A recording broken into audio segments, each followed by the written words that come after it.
Okay, good morning sa inyong lahat. Ako si Marvin Lopez, dating teacher sa New Era at sa St. James College. Ngayon nag-resign na dahil sa DXN.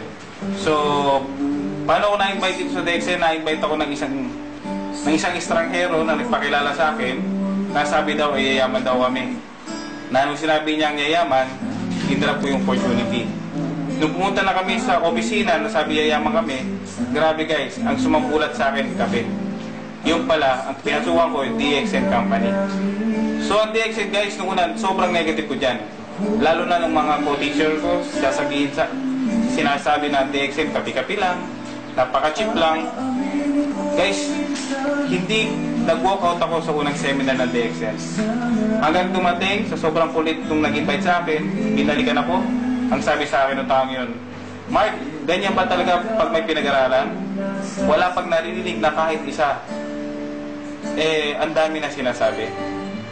At nagsabi niya sa akin na, Mark, ang iyabang mo. Sabi ko sa kanya, o sige, pakinggan ko siya.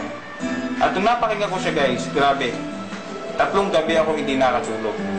Kitang-kita ko na ang pangarap ko, na magkakotse ako, na kapag-travel ako. Alam niyo guys, nagpa-member ako sa DXN. Inutang ko lang yung pinang-member ko, yung 875 pesos. Ang sabi ko sa kanila, babayaran ko next month. Kasi guys, kaya ako inutang yun. Kasi ayaw ko dumating yung point na maunahan pa ako ng mga ibang nag-DXN sa mga kakilala ko. Kaya naman nagpa-member agad ako. Hanggang naging first check ko nga dito sa DXN guys, no? Pumalo ng napakalaki guys, no? So ito nga pala yung aking ano. Okay? Ito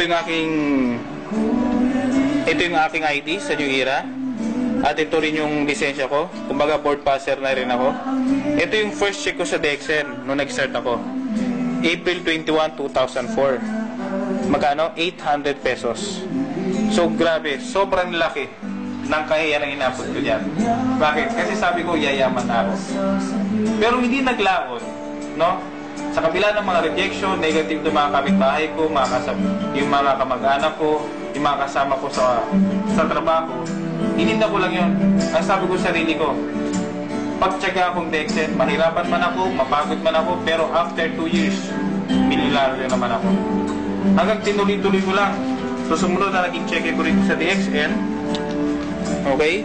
Nag 10,000 na siya. Tinuloy-tuloy ko lang.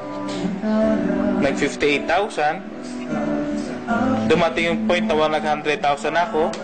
At nailabas ko yung aking brand new car. Okay? Yung Toyota Vios. No? Hanggang tinuloy ko lang siya. Okay? Nag 113,000. Nag 128,000. Nag 113,000. Nag 164,000. Grabe. At ito na yung mga diamonds ko. Dumadami na sila konti-konti. Hanggang tinuloy-tuloy ko lang. Nag 204,000. Nag 260,000. At ang inyong likod guys, no, nakapag-travel na rin ako sa China. Okay? Nakapag-travel na ako sa China. Okay? At napunta namin yung Great Wall doon. At ang maganda pa guys ito, no? Hindi lang ako nag-travel sa China. Kundi dahil gatas pa rin ng kape at DXN guys, nakapag-travel din ako sa Hong Kong. At binisita namin doon guys, no? At binisita namin doon yung Hong Kong Disneyland. Grabe guys, buwang kami dyan. Nakita ko si Mickey Mouse. So guys, no, doon sa mga nag-i-start pa lang, no, nag-i-start pa lang, at yung mga nandyan na nakikinig ngayon ng CD na ito, guys, open mind lang, walang mawala.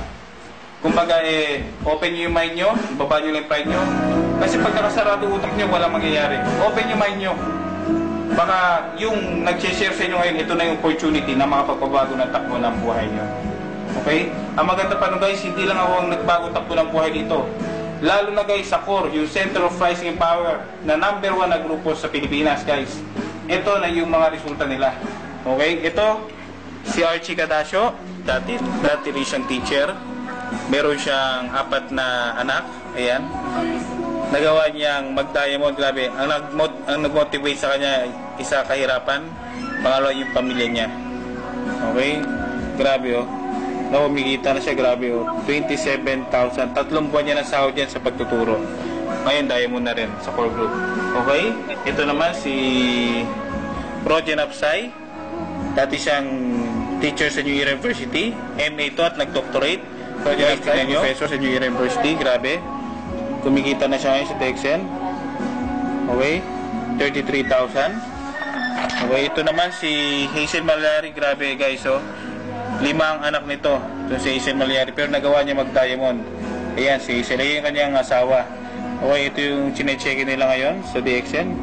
23,000. Okay na ba yan? Dating service crew sa Wendy's. Pero now is earning 47,000 and up. No? Grabe. Okay. Nakabili na rin siya ng kotse. Ito si Upline Roy Gamboa.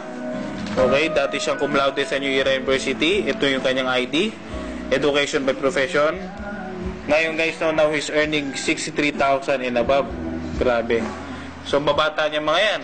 Ito si Upline Richel Abad. Dati naman siyang teacher. Ngayon meron siyang Altis na silver. Okay, ito pa nung Star Ruby check niya. Okay. Ito si Eric Cel Cariaga. Yan. Dropout student. Now, kumikita na siya 31,000. Okay. Ito si Upline Nile Patrick. Grabe, with this brand new car, yung Black Altis. Grabe to, napaka bata. Now is earning 31,000 pesos and up. Ito naman si Sheldon Palomar. Dati sa mga naipit namin dyan guys, no? Kung kayo may pinag-aralan, kung kayo nakatapos, hindi kayo nakatapos, okay, kayo matanda na, kuya na, bata, guys, hindi pinag-uusapan natin dito kung sino ka. Okay? Hindi natin pinag-uusapan dito kung anong kakayahan mo. Ang pinag-uusapan natin dito, kung may pangarap ka ba at pwede mong kunin yun. Guys, ito na yung pinakamalit na puhunan na nakita ko na pwede kang maging milyonaryo tulad namin. So, good luck sa inyo and hope to see you soon. Happy networking.